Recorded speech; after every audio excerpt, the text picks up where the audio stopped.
All right, we've got a sick freaking workout for day 12 of this lean muscle building training cycle, 8-week training cycle.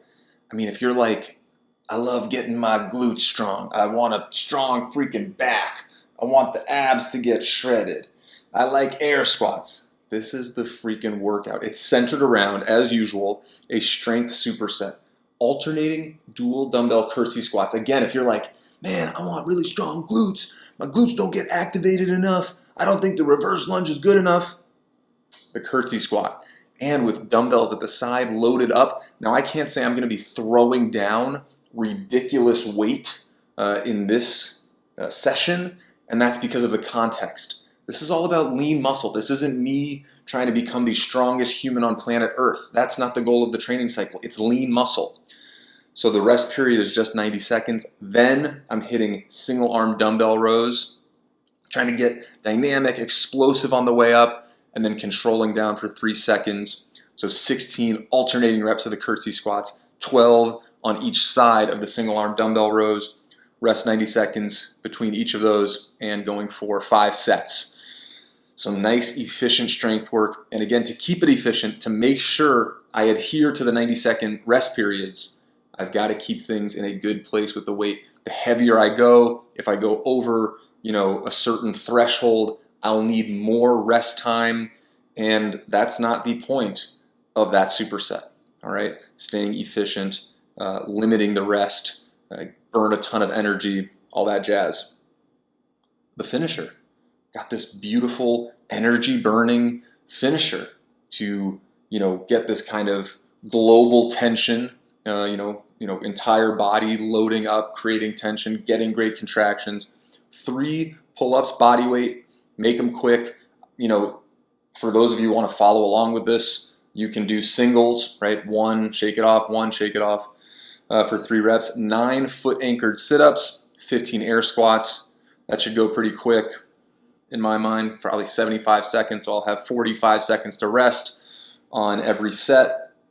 And I give myself a range of 6 to 9 sets on that. So every 2 minutes for 6 to 9 sets, depending on how I'm feeling after the strength superset, the pull-ups, sit-ups, and air squats. Again, as always, if you're like, oh, that's interesting. This is an interesting approach to lean muscle. Wow, he's really training in his, dumpy New York City apartment. I don't have a ton of space. I don't like commuting to the gym. Well, you can follow along through these videos by subscribing to the channel, liking, throwing a comment. Hey, I'm curious about this. Am I allowed to do this instead of that? All that stuff I know is helpful on the YouTubes. And you can also go to the description where I have all of these workouts on an easy to use app through the Train Heroic platform. So that's the freaking session. Day 12, that means it's the end of week 3. I'm feeling good. I did have a ton of these, there's these great little peanut butter chocolate candies, not M&M peanut butter. I forget the company. It's like, Little Secrets or something ridiculous. So maybe not my best move, but I've been limiting the sugar and I've been getting good sleep and the workouts have been awesome. So I'm feeling good, strong finish to this week. I got some really nice prep work to get me ready for the strength superset and the finisher. And you'll see that in just a second. Peace, thanks for stopping by, and I'll see you on the prep work. Okay, this is set 3 of the prep work. I always try to go for 3 sets if you're pressed for time, or if I'm pressed for time, sometimes I'll go for just 2. But 3 is the ideal, in my opinion. This is all getting me primed up for the strength superset. I'm starting with reverse long lunges. All that means is I'm taking an extra big step, getting a little stretch in my hip flexors, the hip flexors of that back leg or the extending leg. And this is important because on the curtsy squat, I'll be reaching across my body, but I find this to be a helpful way to prep for that. Just getting the hip flexors extended, but of course creating some tension there because I then have to drive in to lift up and out of that position. Just 8 reps. Really efficient stuff on the prep work. Notice I lean a little bit, just increase that stretch slightly. Why? The heck not. So 8 per each, or 8 per side, I should say. And it's just a subtle difference between your standard reverse lunge. Notice that I have to bow forward to reach, and then to get that extension, right, I bring my torso upright. Because otherwise I'll be in this folded position and I won't get as much tension through the hip flexor of the back leg. And that's what I'm looking for.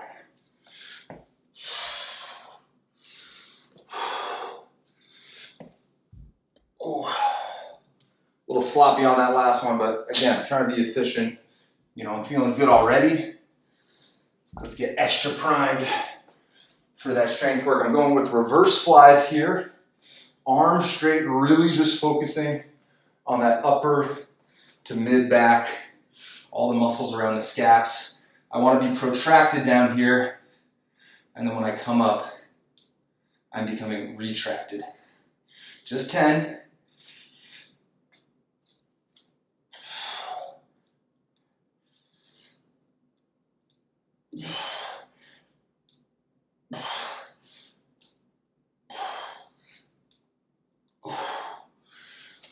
Ten reps. That's freaking it. Muscles feel good. Rear delts, base of the rhomboids, lower traps, lats. Feeling good. And now cane squats. I'm just using 20 pounds. I don't think I'm really throwing down necessarily in the strength work, but I think I'll still have the opportunity to build throughout, get some decent resistance, so I don't need to go nuts on the prep work. Cane squats, right? Bowing forward. Then I'm dropping into the squat. I like to keep my elbows up here, almost like I'm in this like praying hands position, because then the elbows don't interact with the knees as I drop into this position.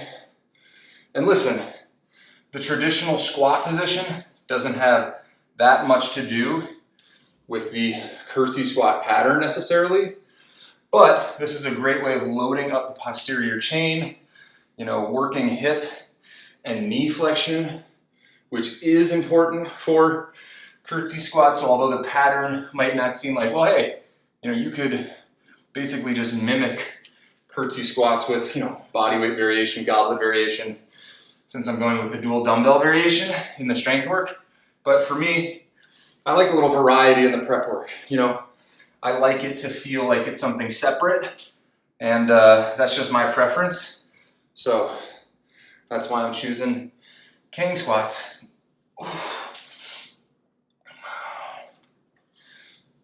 Fantastic. Okay, and not to mention, you know, there are air squats on the final piece. So, you know, that pattern will be ready to rock, the squat pattern will be ready to rock. Now I'm going prone to supine grip, bent over rows, same thing, staying with the 20s. I feel comfortable with the weights that I'll jump into on the strength work. I'll still have an opportunity to build, but here we go. Just 20s. Again, protract, retract. Might as well get that dialed in with lighter weights than trying to hammer it, not getting that motor control, and then not having it dialed in for the strength work when I want to kind of turn off and grind out some heavier resistance. So just 10 reps there, right? So 8 of the long lunge, 10 of the reverse flies, 8 of the cane squats, and then 10 of the prone to supine grip, bent over rows. Just 3 sets. You know, you can do the math. If you're not talking to a camera, you can do it even more efficiently than that. So really nice, simple stuff. And now I'm ready for the strength work, and you will see that in just a second. You'll see set 5. Will I have it dialed in? I've got about 45 seconds before my final set, the 5th set of this strength superset. Really important to recognize, you know, I always want to start by kind of pulling back on the weight based on, you know, what I've done in my life where, man, I've gone really heavy on this stuff before, but this isn't the environment where get a huge set, take 4 minutes to talk to Timmy, get a drink of water, check the cell phone. No. 90 seconds is fast. You know, I'm breathing, I'm huffing and puffing. Now I got 10 seconds, so I'm gonna stay honest with that rest period. So I've stuck with 70s, which is what I hit on the first set. I stuck with 40s for the curtsy squats, the 70s for the single arm rows. And you'll see the eccentric has gotten faster. I can't hold up anymore at the top as well. But it's the effort, and again, it's breaking down on the 5th set, not the 1st set. So remember, 12 reps of the single arm dumbbell row, trying to control down for 3 seconds. Here we go.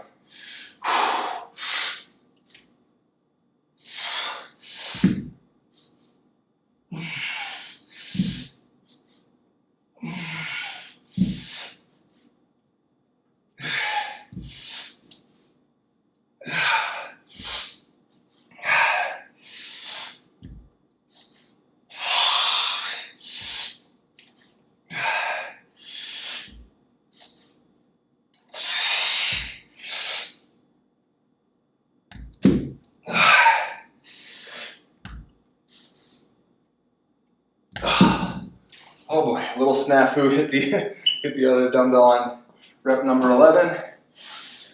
Quick transition. And 12 on this arm.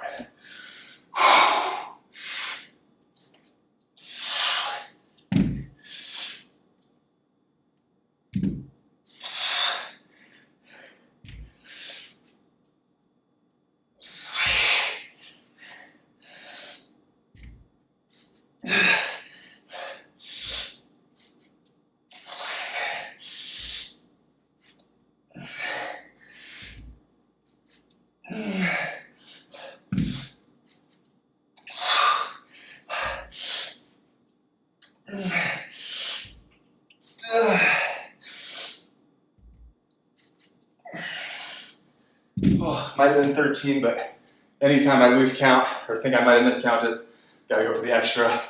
Started on the left arm consciously because that is my non-dominant side.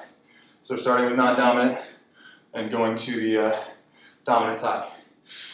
I'm gonna get my 90 seconds of rest. I won't talk. I'll see you on the curtsy squats now in 1 minute and 10 seconds. Those 90 seconds went fast. I've got 5 now. And 16 total alternating curtsy squats.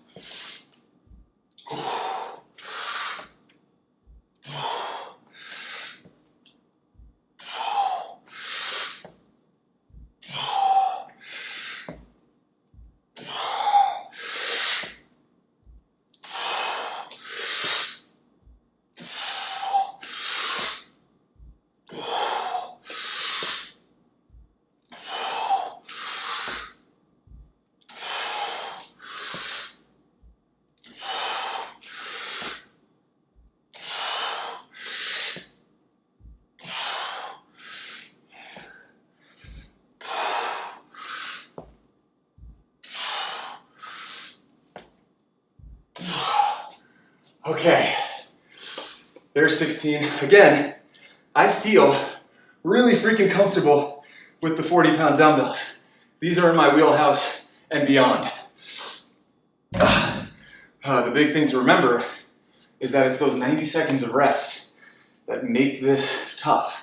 All right, so 16 reps, rest 3 minutes, 12 of those, rest 3 minutes. 12, 15 sets, who knows, right? If you can get back to a place where you're way, way fresh. The whole point is that this is chipping away, at that idea of coming into every set super duper fresh. Each set it's a little less, so there is this gamesmanship of trying to, strategize perfectly to make sure that your last set looks really good, but it's definitely effortful and impactful. And that's really important for those of us who have a 9 to 5, have a busy schedule, live a busy life, have family, friends, yada, yada, yada, to make sure that your fitness isn't, I say it all the time, isn't dominating your life. It's, lifting your life up. It's empowering you, not dominating you. So important to remember, you got to get good at leaving something on the table. But in another context, I could have used the 90s. When I was younger, you know, I used the lifting straps and I'd go for 120. Well, things change, times change. So, you know, is that where you want to be now? Spending a ton of time in the gym just to be a little bit bigger, bulkier, look like you're stronger? Or do you want to start enjoying your life and using this to stay physically healthy? So I'll leave it there. The finisher is going to be nice stuff. 3 pull-ups, 9-foot anchored sit-ups, 15 air squats. Do that every 2 minutes, intervalize it, you know, it's baked in every 2. And, you know, push the pace a little bit, earn your rest. You know, 6 to 9 sets. So I usually go 7 to 8. If I'm feeling great, I'll go with 9. You'll see that final set. And then that's it. If you want to use this workout, this was a beautiful thing already, but that finisher is going to be the icing on the cake. I'll go enjoy my weekend. So if you want to try this one out, obviously you have all the tools. You only need some dumbbells and a pull-up bar. Okay, I'll see you on the finisher. Got about 23 seconds until I start round 7. I'm gonna go with 7 rounds. Listen, I feel good, but I always like just pulling back a little bit. That's kind of my go-to, you know, way to approach fitness these days. So pull-ups are getting a little sticky, and here I go. 3, 9, and 15.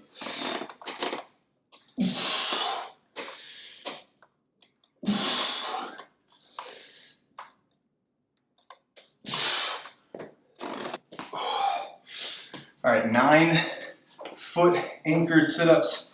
I don't let my upper back hit the floor, just the lower back. Keeps me in that hollow position.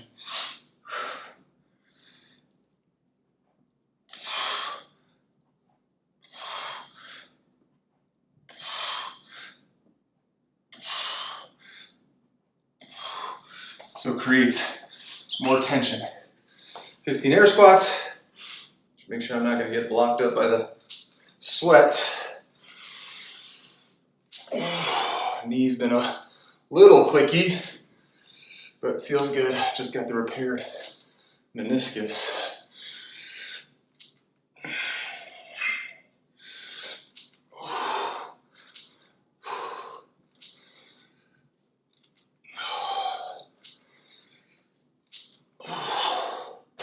Cool. 7 sets. Body's feeling solid. Obviously a good sweat. You know, never underestimate. Nice like body weight circuit, especially if you know, not pick up the pace or toe the line, but you know, put in a good effort. Try to reduce your rest periods inside of the circuit. Give yourself a little back end rest inside of the interval. And geez, for an at-home workout, you know, these sessions really are as efficient as they get. So it's true, you know, some other person who's spending 3 hours a day, you know, early 20s, is at school, you know, doesn't have other responsibilities, they can focus completely on recovering and, you know, getting, you know, 10 plus hours of sleep, things like that, you know, it's true. That person might make, you know, better progress with regard to lean muscle in 8 weeks, but I mean, adult, you know, I'm in my mid-30s. These sessions are like 60 minutes in that ballpark, sometimes less. So it's all about, it's the give and take of what do you want, you know, rob Peter to pay Paul. So if you're like, man, I want to attain some of these goals, but I find myself, you know, dragging in the gym, or I got to drive there, spend an hour and a half there, drive back, you know, fuel up for the next session. Like, that stuff is a massive time commitment, and if you don't have that, then in my mind, this is the, you know, most efficient way to get your work in. So let's leave it there. I won't even do the flex or anything, or maybe a little bit, but at some point maybe I'll superimpose a picture of me, you know, how I'm at, you know, midway or something, because I just don't think this lady's ever gonna do it for me, brother. Anyways, there it is. Week 3 in the freaking books. Next week, I'll get over that halfway hump. I will see you then.